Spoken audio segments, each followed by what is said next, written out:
Bem-vindos ao IBRAcast, o podcast do IBRAC. Boa tarde a todos, eu sou Maria Cecília Andrade, diretora aqui do Comitê de Compliance e Investigações Internas do IBRAC. O IBRAC é o Instituto Brasileiro de Estudos de Concorrência, Consumo e Comércio Internacional, é uma entidade privada sem fins lucrativos, foi criada em dezembro de 1992, com o objetivo de promover a realização de pesquisas, estudos e debates sobre temas relacionados à defesa da concorrência, comércio internacional e consumo, e agora também a agenda do compliance. Esse é o nosso comitê, foi criado mais recentemente, e convidamos os coordenadores para começarmos um pouco mais sobre a retrospectiva do ano de 2023, tendências para 2024 e highlights da agenda internacional, sendo importante destacar que as opiniões emitidas aqui pelos nossos convidados são independentes das suas organizações. Estão participando desse podcast, ou videocast, né, que peço que façam uma breve apresentação. Luiz Inácio de Souza, a Carla Maege, a Rafaela Kalsner e o Daniel Rebelo. Se o Luciano puder começar. Claro, Cissa, muitíssimo obrigado. Acho que, enfim, obrigado a todos que estão acompanhando a gente. Eu acho que vai ser um bate-papo. Meu nome é Luciano, sou coordenador aqui junto com a Cissa e com todo esse time de estrelas aqui do Comitê de Compliance do IBRAC. Sou sócio do SESCOM, sou advogado, a gente já está nessa área há um bom tempo. Acho que é isso, Cissa. Posso seguir, gente, na telinha, em tese sou eu, se não for, vocês me avisam, mas eu sou a Carla, sou sócia de Compliance e Investigação do Tosini Freire Advogados, também sou coordenadora aqui há um tempo, e adorei a ideia da gente fazer esse apanhado do ano. Rafa? Oi, pessoal, eu sou Rafaela Kalsner, coordenadora do Comitê de Compliance. Eu sou advogada num escritório americano faz 5 anos já. Sou associada do King & Spalding na área de Special Matters and Government Investigations. E antes de atuar nos Estados Unidos, eu advogava também nessa área, então já estou há algum tempo trabalhando com isso. Espero que vocês gostem do nosso videocast, que vai fazer essa retrospectiva do ano e passar alguns highlights importantes para vocês. E o Daniel? Obrigado, Cissa. Boa tarde, meu nome é Daniel Rebelo, eu sou sócio do Pinheiro Neto Advogados, na nossa prática de compliance e investigações internas. Prazer estar com vocês, acho que vai ser um bate-papo super legal de trocar uma ideia mesmo do apanhado do ano e o que a gente pode esperar também para o ano que vem. Então, feitas as apresentações, vamos passar agora para o nosso bate-papo, a nossa conversa. É um prazer estar com todos vocês aqui, que participaram ativamente das atividades do nosso comitê durante os últimos 2 anos, contribuindo com diversos projetos, com ideias. Eu agradeço muitíssimo para todos vocês. Para começar, vamos uma rodada rápida, na opinião de cada um de vocês, quais foram os hot topics de 2023, e se a Rafaela puder falar um pouco de como foi na agenda internacional, a gente já começa com um bom passo aqui.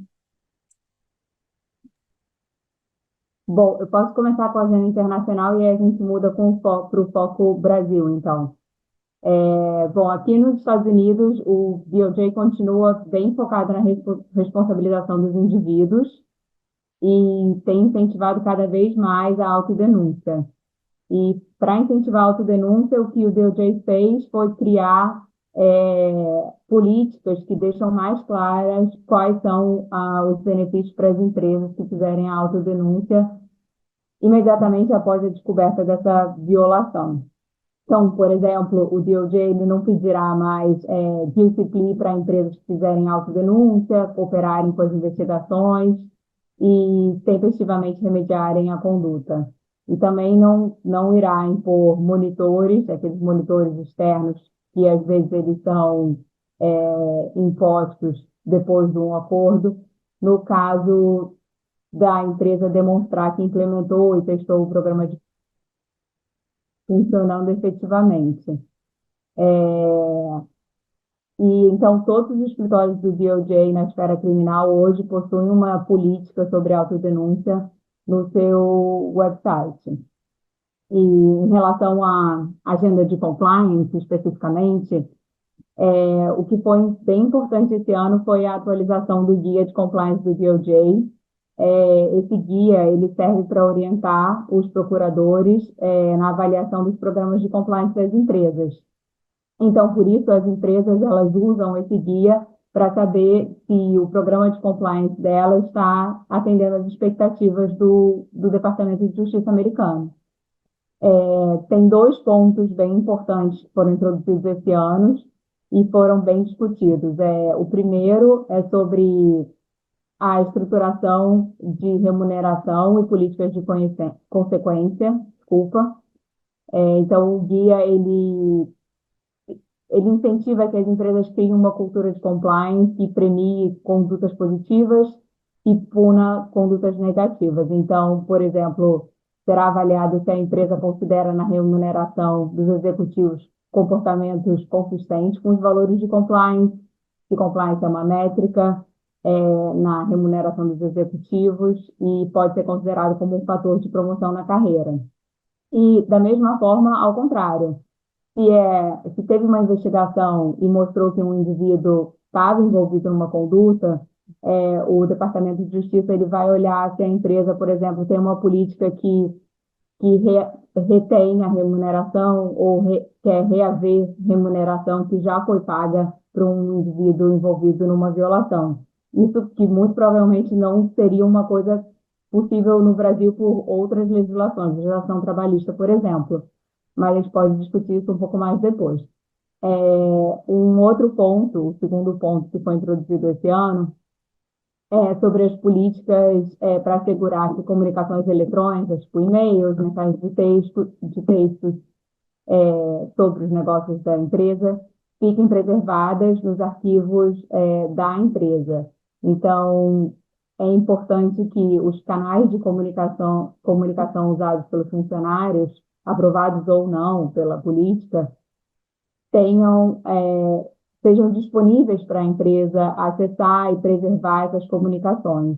Então, o guia especificamente fala de políticas de bring your own device, quando você pode trazer o seu celular para falar de assuntos de trabalho, ou políticas de preservação de acesso de dados em dispositivos pessoais. Então, é possível que uma empresa tenha que ter acesso aos dados num dispositivo pessoal de um funcionário, se isso é estritamente relacionado ao negócio da empresa. E isso é um assunto bem polêmico, e no caso de empresas reguladas, por exemplo, broker-dealers, investment advisors, que são assim, têm uma regulação específica, tiveram uma série de acordos de settlement desde dezembro de 2021 com a Securities and Exchange Commission, a SEC, em que esses executivos comunicaram por meio de aparelhos celulares, usando o WhatsApp, sobre negócios, e essas comunicações não ficaram arquivadas pelo banco ou pela entidade financeira, e eles tiveram que entrar, essas entidades financeiras tiveram que entrar com acordos com a SEC, e isso aconteceu com muitas entidades, por mais de 15 entidades. Começou com JP Morgan em dezembro de 2021, e agora está sendo estendido não só para as empresas reguladas, mas também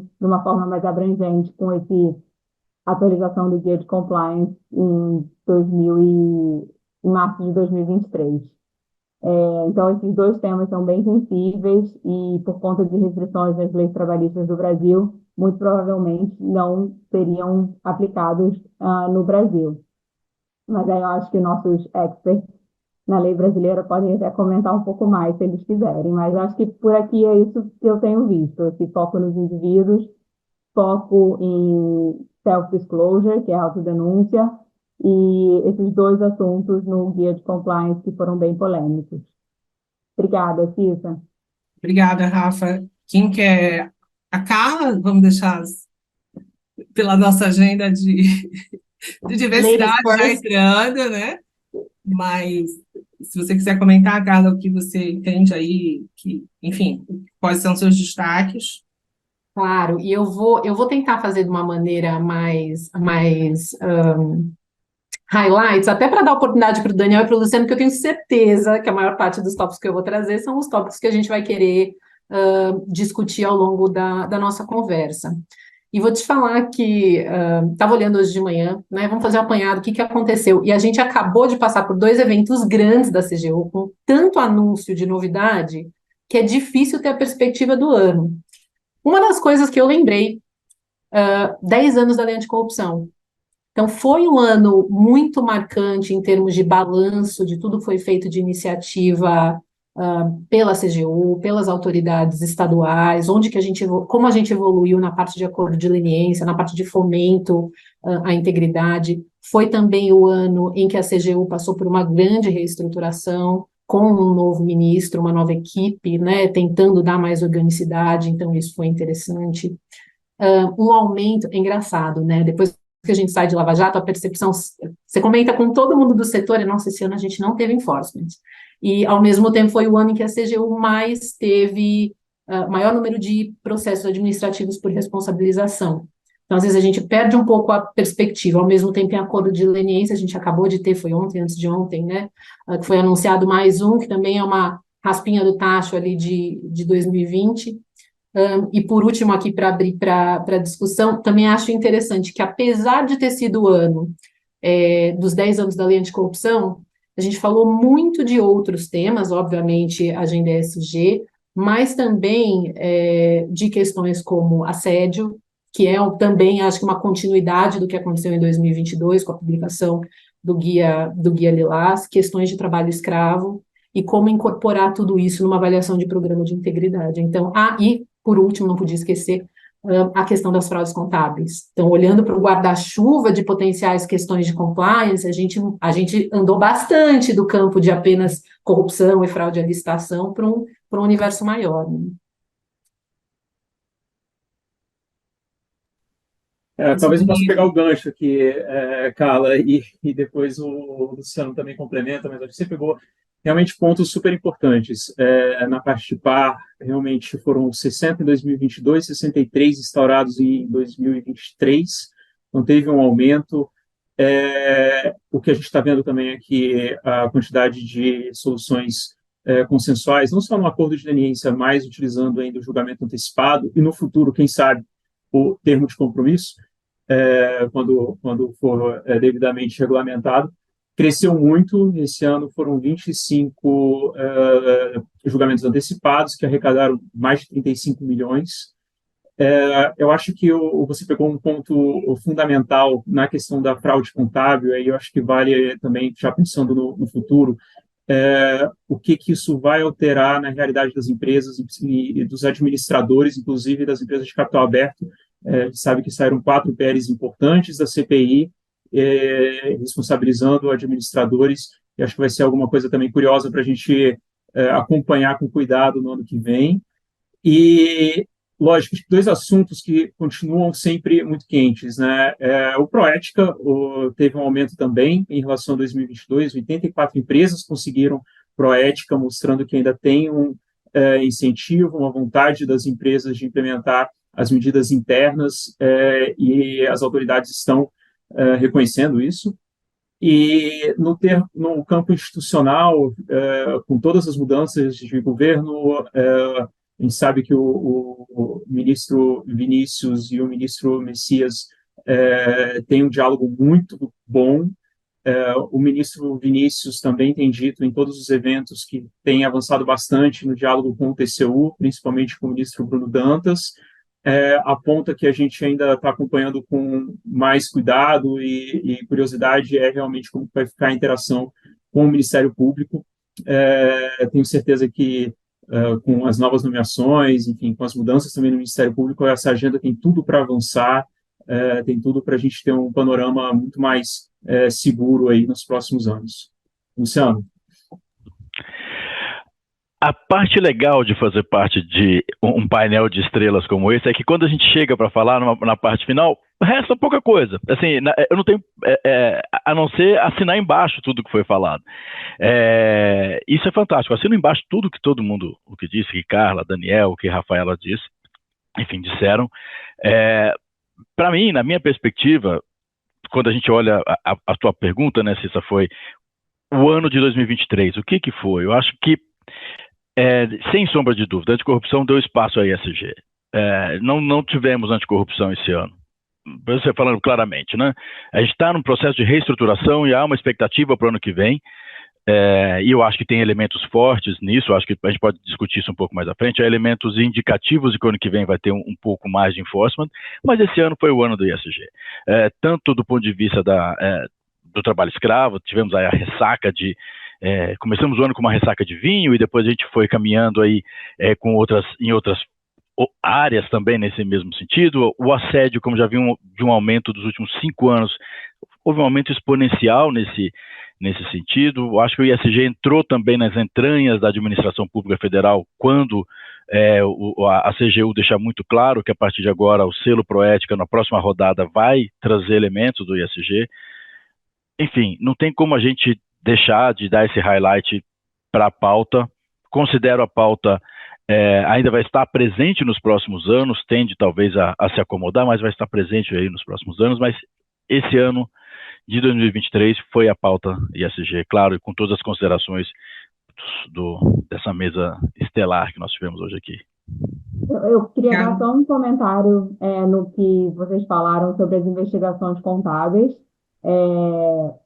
A parte de fraude contábil, investigações pela SEC sobre fraude nos financial statements, isso é assim, uma coisa que tem muito aqui e que assim, a gente vê cada vez mais, e eu tenho muita curiosidade para ver como serão os próximos capítulos no Brasil e como que a CVM vai conseguir se estruturar para conseguir investigar mais esse tipo de conduta. Eu acho que uma crítica que eu vi muito nas investigações desse ano foi de que a CVM não tinha braço suficiente para conseguir fazer as investigações, que ela não recebe um orçamento robusto o suficiente. Então, eu gostaria muito de ver a CVM tendo uma capacidade maior de conseguir investigar esse tipo de caso e consequentemente, a gente conseguir ver que essas empresas listadas realmente estão tomando mais cuidado e essas fraudes não estão acontecendo como muitas vezes a gente pensa que não são. Enfim, só queria dar esse parênteses que isso daqui esse tipo de fraude é muito, muito comum nos Estados Unidos. Eu acho que vocês todos já sabem. E é engraçado, né, Rafa, só para complementar esse ponto, é super comum nos Estados Unidos. Isso não significa que não tem no Brasil, significa que talvez não estejam vendo no Brasil, né? Acho que esse é o... Pois essa era uma pergunta que eu tinha pensado em colocar, mas eu esperei vir aqui no debate. Ainda bem que veio. Exatamente, até porque a SEC ela tem um mecanismo de... não é AI, não chega a ser AI, mas assim, de usar inteligência para identificar coisas anormais, assim, quando avalia os financial statements das empresas. Então, acho que uma forma que eles conseguem identificar as violações é essa. Outra forma é whistleblowers, que é uma coisa que ainda não é tão comum no Brasil. Então, acho que são formas que vão ainda se desenvolver no Brasil, eu espero que cada vez mais. E só mudando um pouquinho de assunto, mas só lembrando que a CGU, por exemplo, investe bastante em tecnologia, eles têm o sistema LIS para monitoramento de licitação. Sim, eles falaram bastante sobre isso. Um exemplo a ser expandido, eventualmente, né? É um bom tema aí para a agenda de 2024.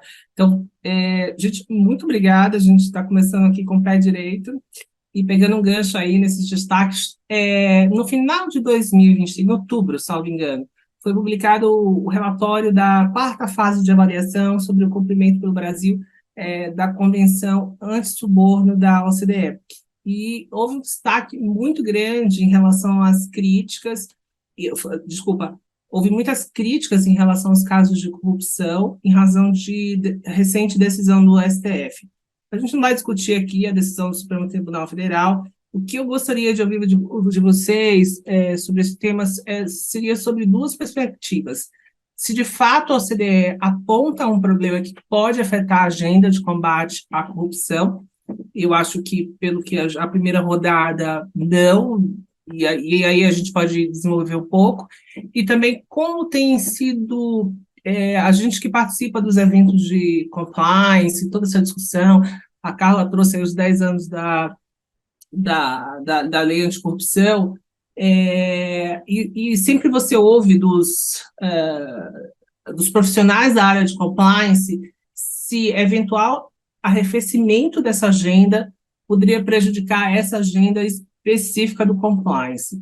E aí eu queria ouvir vocês um pouquinho, eu tenho algumas opiniões, mas hoje é o dia, enfim, de ouvir vocês aí.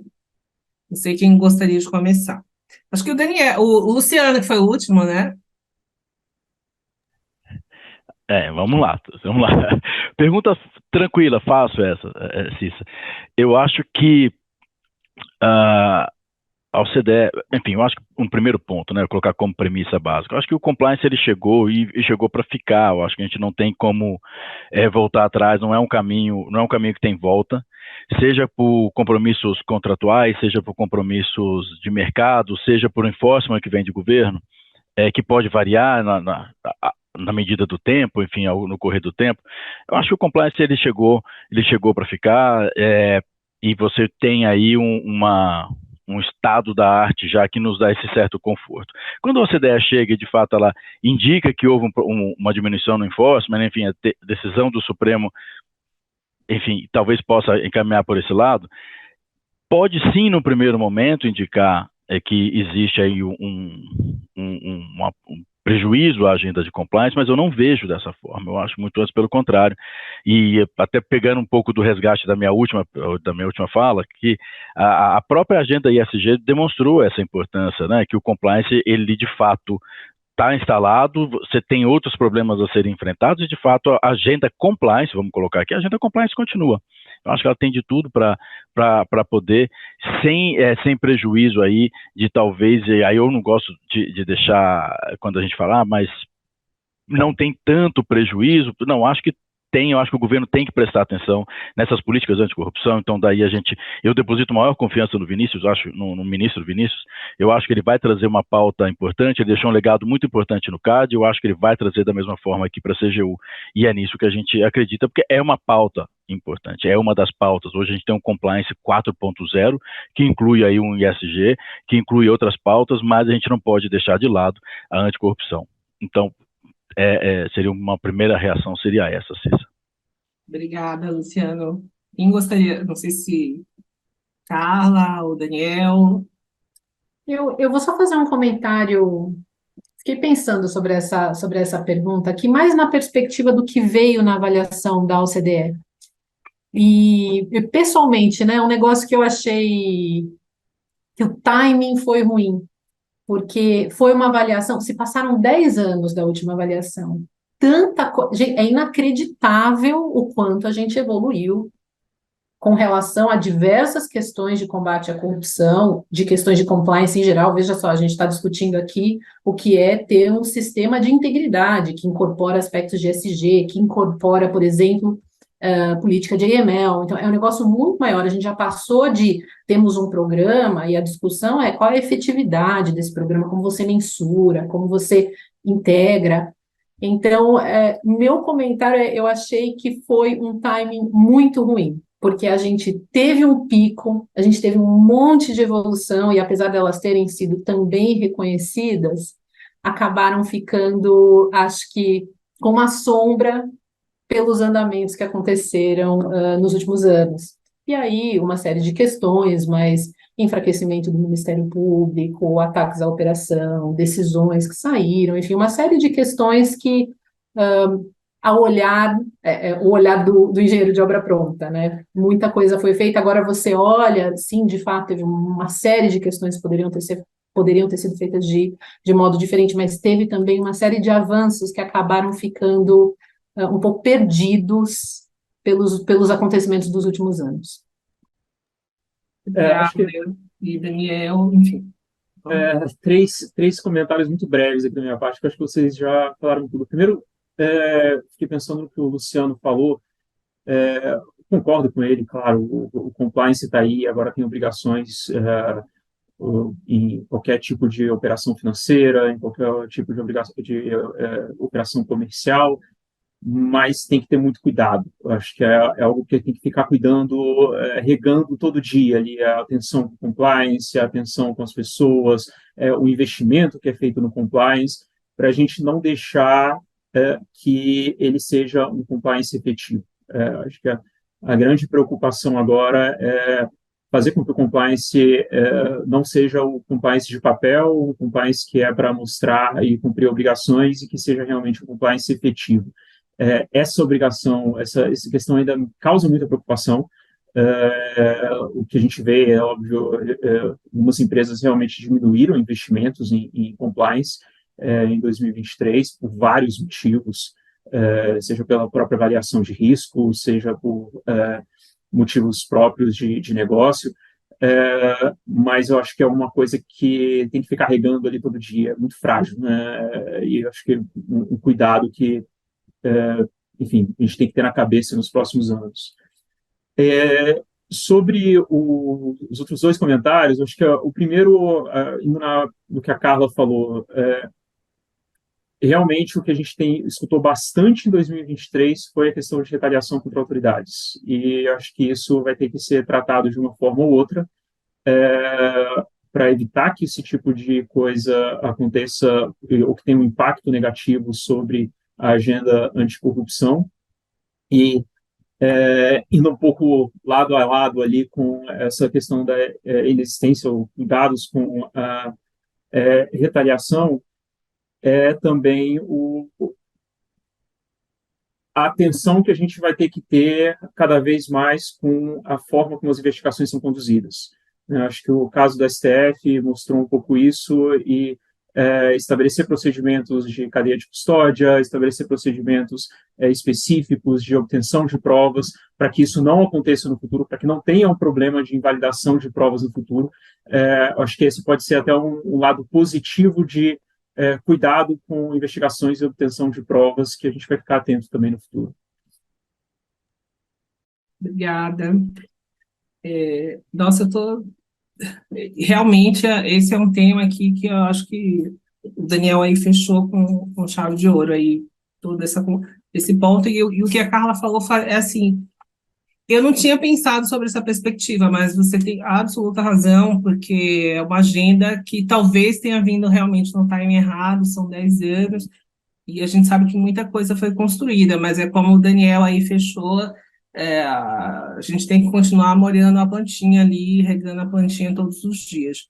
Bem, eu tenho uma outra provocação aqui para vocês, que aí é já falando de tendências para 2024 na área do compliance. E aí é uma agenda que já foi mencionada aqui hoje, mas aí a gente se debruça um pouco mais com foco, né, que é a agenda de direitos humanos, quer seja na perspectiva das empresas, do viés dos seus colaboradores, ou na visão da cadeia de fornecedores. Aqui no IBRAC, nós fizemos um webinar sobre esse tema em junho de 2023, trouxemos um convidado, um advogado alemão, que falou sobre a recém-publicada legislação na altura. E, na última semana, a ONU se debruçou sobre o tema em uma grande conferência. Então, a gente está vendo cada vez mais uma interseccionalidade com os temas da agenda ESG. Inclusive, isso vem da própria CGU, né, que fala sobre esse tema no programa de integridade privada, nas avaliações e etc. Então, eu sei que vocês já comentaram um pouco esse tema, mas eu gostaria de ouvir mais. O que tem mais para vir, além dos direitos humanos, sim, que é um tema que eu acho que é importante, que a gente vai debater muito em 2024, e na visão de vocês, o que mais, se vocês podem comentar esse tema, e também o que mais está vindo por aí. E aí a gente pode... Não sei quem gostaria de começar. a Carla. Calma, que o botãozinho do mouse estava longe aqui do mundo. Sem dúvida, é uma agenda que foi incorporada, né? Eu acho que está mudando a forma da gente analisar o que é compliance. Porque, por algum motivo, compliance no Brasil sempre foi corrupção, né? Combate à corrupção. Programa de compliance é para combater corrupção. Fraude em geral também, mas muito pouco com relação a ESG. Isso claramente mudou. Eu acho que teve uma pressão grande também, acho que foi falado inclusive no evento com o Marcelo que a gente fez, com o Marcelo Viana, de julgamento antecipado, tinha acabado de estourar o caso das vinícolas, e uma das questões foi, será que a CGU deveria estar atuando ou atuando repressivamente com relação a esses casos, e a discussão foi, gente, mas com base em quê? Vai pegar o artigo 5º, interpretar de modo amplo, sem olhar para os incisos, é muito agressivo, e eu lembro ainda na época o Marcelo chegou a comentar, não era a interpretação que estava prevalecendo. Em termos de repressão, que não significa que em termos de promoção de integridade, essa pauta não tenha sido incorporada. Foi muito falado, né? A gente teve 2 eventos relevantes na última semana, me ajudem, gente, quinta-feira da semana passada, quarta-feira da semana passada, que foi o evento, o Dia da Promoção de Integridade aqui em São Paulo, quando foram premiados as empresas com selo Proética, e outro ontem em Brasília, né? Ontem foi 5 e 6 lá na CGU. Tá, e assim, claramente o tópico foi discutido, colocado, é uma expectativa, por enquanto estamos olhando para fins de proética, mas não significa que não vá evoluir para fins de, por exemplo, avaliação do programa para fator mitigante de multa da lei anticorrupção, então é uma agenda que vem e que não vai ser parada. Acho que uma coisa que a gente não falou no começo, mas achei muito interessante esse ano, foi a quantidade de acordo de cooperação que a CGU assinou. A gente vai falar mais para frente, acho que a gente pode discutir o do CAD, por exemplo, mas tem uma série de acordos, BNDES, SEBRAE, Ministério dos Direitos Humanos. Então, assim, é um fomento constante, acho, a pensar de maneiras diferentes, a fomentar a integridade em pequenas e médias empresas, não apenas nas grandes. E só para encerrar, gente, eu sei me excedi, mas uma coisa que eu achei bacana, que foi anunciada no evento, foge um pouquinho da pergunta de ESG, mas acho que é relevante, é o Pacto Brasil pela Integridade. Eu achei interessante porque empresas que ainda não estão prontas para o Proética, Sim. mas que têm, de acordo com a CGU, tem que ter o básico. Tem código, tem canal, então a gente não vai descer para as minúcias. Podem aderir, né? Podem usar a marca de empresa que aderiu ao Pacto Brasil, vão ter que passar por uma avaliação pela ferramenta de autodiagnóstico, que é outra coisa que está disponível no site, veio a calculadora de multa, agora veio a ferramenta de autodiagnóstico, vai ter que passar, e enfim, o resultado se passou ou não vai ser publicado, essa empresa vai ter 6 meses a partir da adesão ao pacto para estar conforme com o que foi dito. Acho que é um primeiro passo interessante para empresas que ainda não se sentem preparadas para o Proética, mas que querem começar a testar e querem levantar a bandeira de integridade. Gente, desculpa, eu realmente passei do tempo. Muito bom, Carla. Não sei quem gostaria de continuar, o Luciano, o Daniel. Eu só vou comentar que eu acho que a mesma tendência está acontecendo aqui.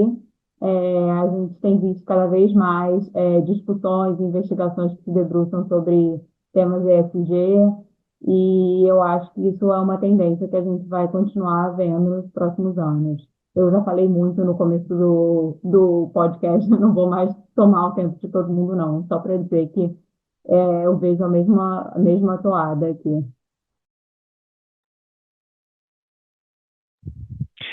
Eu acho que eu pego essa parte agora.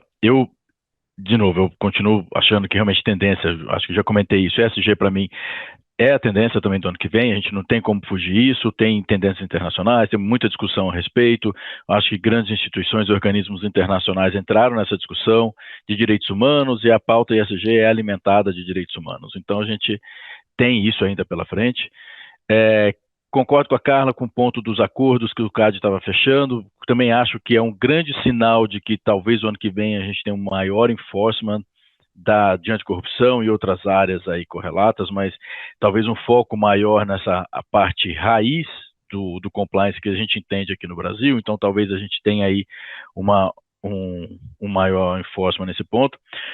Um último hot topic que eu acho que vale a pena a gente mencionar, e eu acho que a Rafaela em algum momento mencionou isso, é a política de Safe Harbor, que foi recentemente publicada e divulgada nos Estados Unidos, traz a importância do compliance officer ou das equipes de compliance já fazer parte, tá on board na discussão de um M&A logo de partida, né? Porque, enfim, a política Safe Harbor, Rafa, você me corrija aí se eu estiver errado, acho que você está mais familiarizada, mas ela traz aí uma possibilidade de declination para aquelas empresas, ou seja, uma não persecução criminal nos Estados Unidos, para aquelas empresas que reportarem no prazo de 6 meses qualquer tipo de irregularidade que elas acharam logo após a aquisição de uma empresa.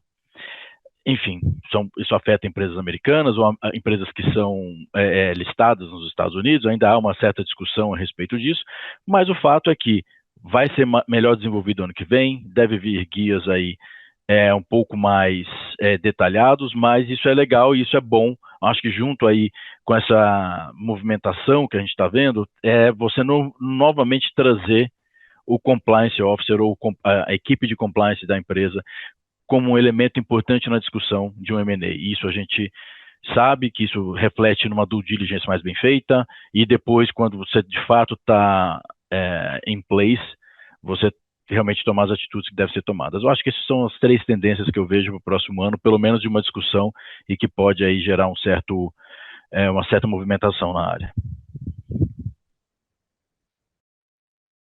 Daniel, você quer comentar? Eu tenho a minha última pergunta para você. Vamos para a última, então, que eu acho que a Carla Luciana Então, Daniel, então deixa eu fazer um comentário. Esqueci de um comentário que ontem saiu uma discussão bem bacana, que eu não vi ainda, não sei se algum brasileiro já conseguiu ter acesso, mas sobre dever de vigilância, uma decisão do judiciário francês que deve ter um impacto significativo até pela possibilidade de aplicação extraterritorial. Então, quando a gente fala de pauta ESG, supply chain, que era o original da pergunta, é um tópico, é um ponto que vale a pena ser olhado. Muito interessante. Para a pergunta do Daniel. Fica para a agenda do IBRAC de 2024, mas é um tema super interessante. Então, a gente já tangenciou isso aqui, mas nós tivemos o seminário do IBRAC agora, recentemente, no dia 9 e 10 de novembro, aqui em São Paulo, e um tema que vem sendo discutido, enfim, em todos os fóruns de discussão, é que houve uma grande diminuição em relação ao acordo de leniência, a gente já mencionou isso aqui, já foram apresentadas algumas visões, e o ministro da CGU, o Vinícius Marques de Carvalho, em um determinado momento, né, ele indica ou mencionou, olha, se não vai ter leniência, então vamos voltar para as investigações tradicionais, e a gente está vendo um anúncio com frequência, e um tema que eu tenho eu trabalhei, enfim, a gente trabalhou todos aqui em grandes operações internacionais, nacionais, etc., mas você está vendo também uma agenda regional e local. Então, a gente está vendo uma divulgação muito grande de operações aí, ações de busca e apreensão, etc. É uma tendência, a inteligência artificial que a gente já mencionou aqui vai ajudar nessas investigações. Como é que vocês... E aí eu queria ouvir o Daniel aqui, porque, enfim, a gente já conversou sobre esse tema e eu acho que ele tem uma visão bacana em relação a isso. Obrigado, Cícero. Eu posso começar, mas com certeza eu quero ouvir também a Carla, a Rafa e o Luciano sobre esse ponto, que eu acho que é tão importante, né? Acho que uma das questões que o ministro Vinícius indicou é que a CGU tem uma capacidade de investigação muito grande. Ela tem 26 superintendências, tem mais de 2.000 funcionários, ela tem uma capilaridade muito grande, então ela tem uma possibilidade de investigar no nível local, olhar, auditar licitações e criar esses casos que é realmente bastante grande. E o que a gente espera da autoridade é que realmente ela não fique aguardando que as empresas reportem o acordo de leniência apenas, né? Isso vai acontecer, espero que continue acontecendo com uma segurança maior, uma segurança jurídica maior por parte das autoridades, colaboração entre as autoridades e uma indicação do qual que é o caminho a ser seguido, mas isso não significa que a autoridade não pode correr atrás. Acho que alguns aspectos importantes. Além dessa capilaridade que você estava falando de casos pequenos, os casos pequenos são relevantes, sim. Eu acho que eles dão um exemplo muito grande, muito relevante de que não tem impunidade. E isso gera um efeito não só para casos pequenos, mas para empresas grandes. Se eles estão correndo atrás até dos casos pequenos, imagina nos casos de valores altos com grandes empresas envolvidas. Quer dizer, acho que mostrar que os casos estão surgindo, que o enforcement está acontecendo e que as empresas estão sendo punidas, gera um efeito multiplicador muito grande no próprio a consciência das empresas de instituir, investir em programas de compliance e ter certeza de que não estão violando a lei. Inteligência artificial, isso já era algo que estava sendo mapeado, né? O CAD fala muito do cérebro, que já é utilizado para mapear possíveis cartéis em licitação com análise de Big Data. Com inteligência artificial, isso tende a ficar mais fácil, a aprimorar. Também teve um painel nesse seminário do IBRAC sobre inteligência artificial. As autoridades estão de olho em como utilizar essa tecnologia, que eu acho que realmente não tem como fugir e que vai ser uma tendência. A resposta a isso vai ser muito interessante também de acompanhar nos próximos anos. Mas, em geral, tá, para passar a bola aqui também, framework de colaboração entre autoridades, a capilaridade e a atuação em casos locais e em casos federais, e essa capacidade de investigação das autoridades, seja com inteligência artificial, acho que vão fazer o conjunto do que a gente vai ver nos próximos anos, e que a minha expectativa é que realmente a gente consiga ver uma repressão bastante grande à corrupção, como o ministro gosta de falar, né, um enfrentamento à corrupção, e, ao mesmo tempo, a resposta das empresas para prevenir esses atos e treinar os funcionários da melhor forma possível. Obrigada, Daniel. Antes de passar a palavra, eu queria só esclarecer uma coisa. Quando eu falo de casos pequenos, na verdade, eu acho que a terminologia não está muito adequada, porque eu tenho participado de alguns fóruns em que há discussões de que talvez o enforcement não tenha chegado muito claro para os casos locais e regionais, mas, na verdade, a gente está vendo isso acontecendo, né? Eu acho que é um tema para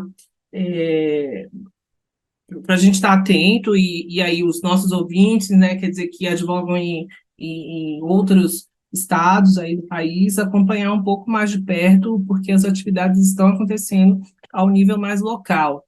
Em relação à inteligência artificial, houve esse painel, essa discussão no IBRACão, mas lá no nosso seminário de compliance, que aí eu convido quem quiser ouvir, ele está disponível no YouTube. A gente teve um painel que isso foi bastante explicitado também, foi bem interessante. E aí, só fiz uma pequena intervenção, mas quero ouvir aí os nossos convidados.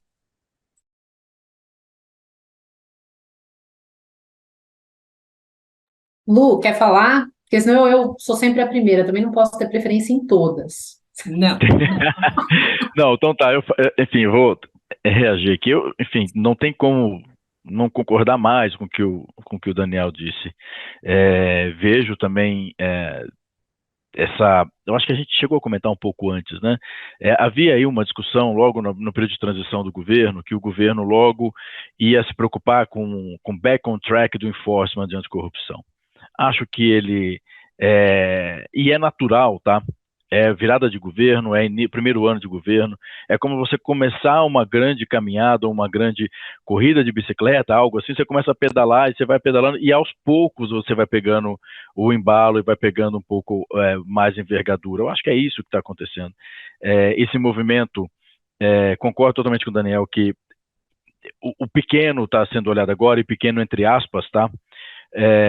Dá o entendimento e dá a real dimensão da preocupação anticorrupção que tem que ter em todas as esferas, mas também sinaliza para as grandes empresas que, olha, se está lá, pode estar aqui. Eu acho que esse é um pouco da mensagem que é passada, e a envergadura, enfim, a envergadura disso, acredito, novamente, eu tenho total confiança no próximo ano, de que talvez se torne um pouco mais visível, talvez se torne um pouco mais midiático, que eu acho que talvez esse seja o grande termômetro que muita gente tem, né? Só se torna realmente um efetivo enforcement se passar todo dia nos jornais de grande circulação ou de grande audiência nacional.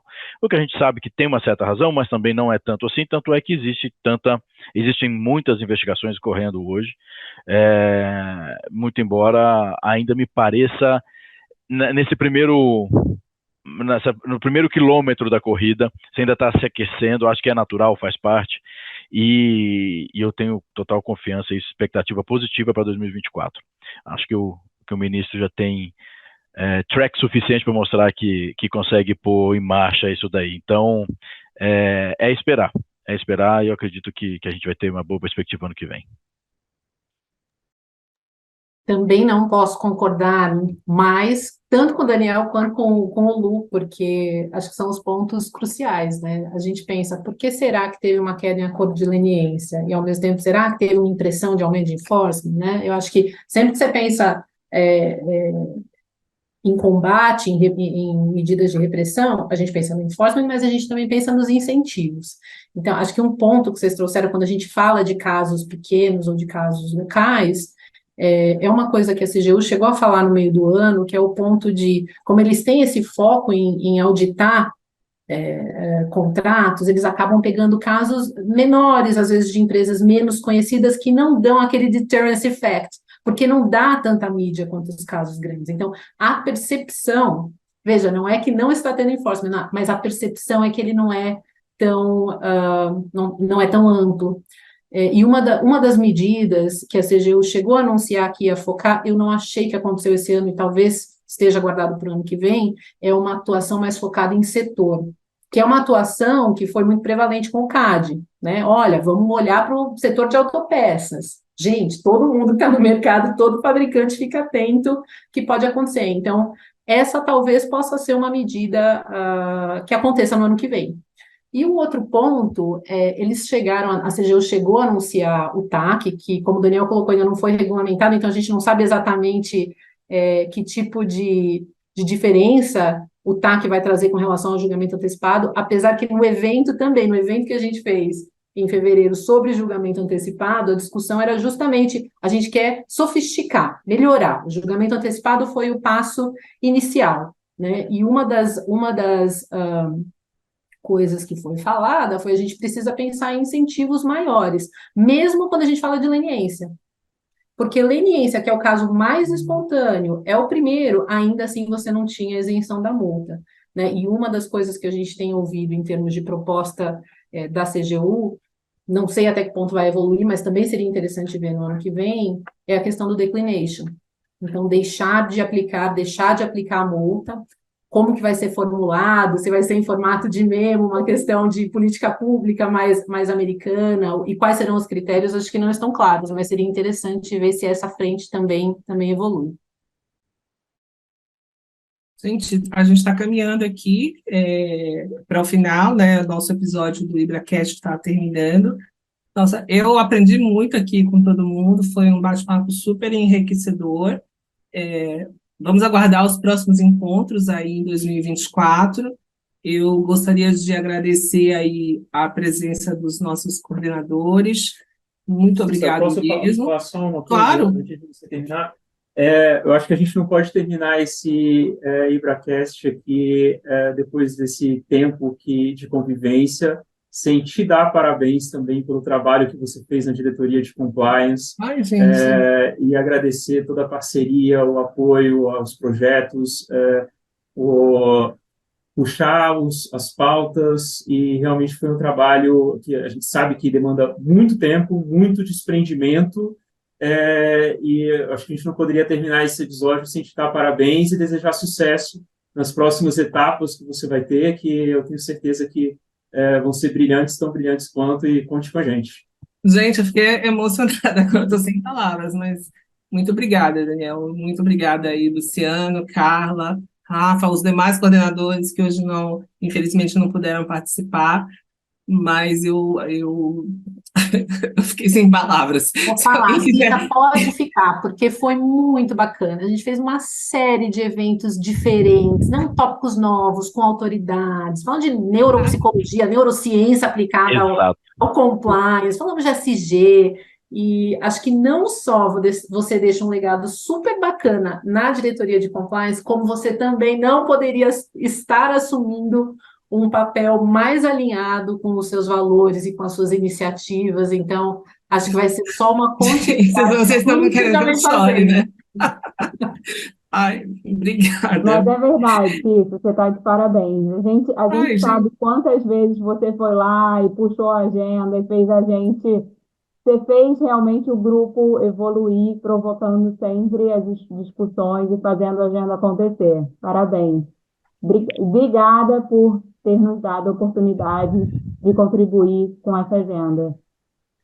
E eu acho que eu vou agregar um ponto aqui, Cissa. Eu fiz parte da evolução do comitê e você trouxe na sua gestão uma dinamicidade, uma visão totalmente diferente, né, agregando coordenadores com visões totalmente diferentes, que fez a diferença, eu acho que na linha do que a Carla disse, de temas como